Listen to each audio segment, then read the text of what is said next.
At night, he continued his guerrilla-style attacks, sending Indians and militia sharpshooters to pick off British sentries. This constant irritation and stinging operations that would come at you kept you on edge night and day. It was awful. It was very hard on the nerves and on the temperament, and you know, it's really demoralizing. The British reaction to this was to send a note to Jackson that this behavior was ungentlemanly. And Jackson's response to that was that it was ungentlemanly for the British to be occupying American soil and they should go back where they came from. On December 28, 1814, 5 days after the Redcoats landed, they first tested Jackson's defensive line. The maneuver began with the British firing newly developed Congreve rockets. It was really a glorified bottle rocket. The British brought them down to New Orleans thinking these poor bumpkins from Louisiana had never seen one of these, and if we shoot off enough of them, they're going to turn and run. In fact, the consensus among the Americans was that they thought they were rather pretty. The initial British offensive lasted less than 3 hours. Small cannons and muskets fired from a distance made no impact whatsoever on Jackson's wall. Pakenham withdrew to devise another plan. He ordered heavier cannons brought in from ships anchored offshore. On the morning of January 1st, 1815, Pakenham waited for a heavy fog to lift before unleashing his bombardment. The New Year's Day battle was, in reality, a duel of cannoneers, with the famed, powerful British on one side and a band of pirates on the other. Despite the heavier shot fired by the British naval guns, Jackson's parapet held firm. The aim of Jean Lafitte's pirate cannoneers proved incredibly accurate. The British had used barrels of sugar to fortify their batteries. Not a good idea. When you hit a barrel of sugar with a cannonball, the sugar goes everywhere. Does not stop the cannonball, but also gets everywhere, including in the breeches of the cannons and in the firing holes and everywhere else, and melts or crystallizes or whatever sugar does when it gets really stressed. So the great artillery duel did not work for the British, and the Americans were greatly cheered to see the British run away from their guns or drag whatever they could of them off. Pakenham was again forced to rethink his strategy. He had been reluctant to storm the American defenses because of the potential for high casualties. But the failed bombardment forced his hand.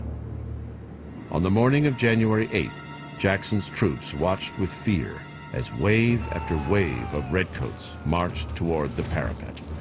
Hold your fire, men. Jackson has to calm his men.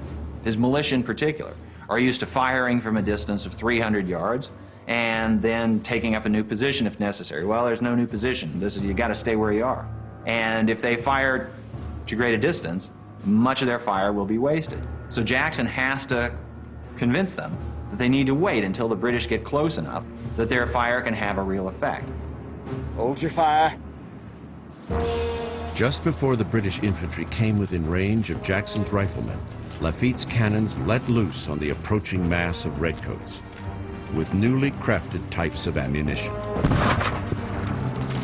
The American artillery fire has this terrific, horrendous effect on the ranks of the British infantry as they come, just mowing down large numbers. The artillery, they're firing grape shot, they're firing just loose pieces of metal. It's anti-personnel stuff, and it wipes out dozens or hundreds of the British at a blow. But the British keep coming, they keep coming. Jackson managed to hold back his anxious sharpshooters until the last possible moment. Finally, he gave the command. Fire! Then they unleash this horribly punishing volley, one volley after another. In this case, it's the British ranks that break, and the British are forced to find shelter wherever they can. Pakenham told his men not to rush the parapet until ladders were in place. He would order the launch of a Congreve rocket to signal a redcoat charge, but the smoke obscured his view. Finally, out of desperation, he gave the order. Fire the rocket!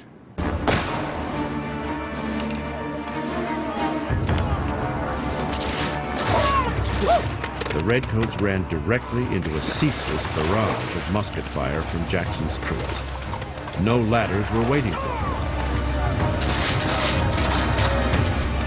American sharpshooters opened up at near point-blank range on the British soldiers as they futilely tried to cross the moat and climb the earthen parapet. Just then, a bullet struck General Pakenham in the leg, and right after that, another bullet struck Pakenham and killed him dead. So the British at that point were without any commanders of the general rank. The regimental commanders were not sure what to do.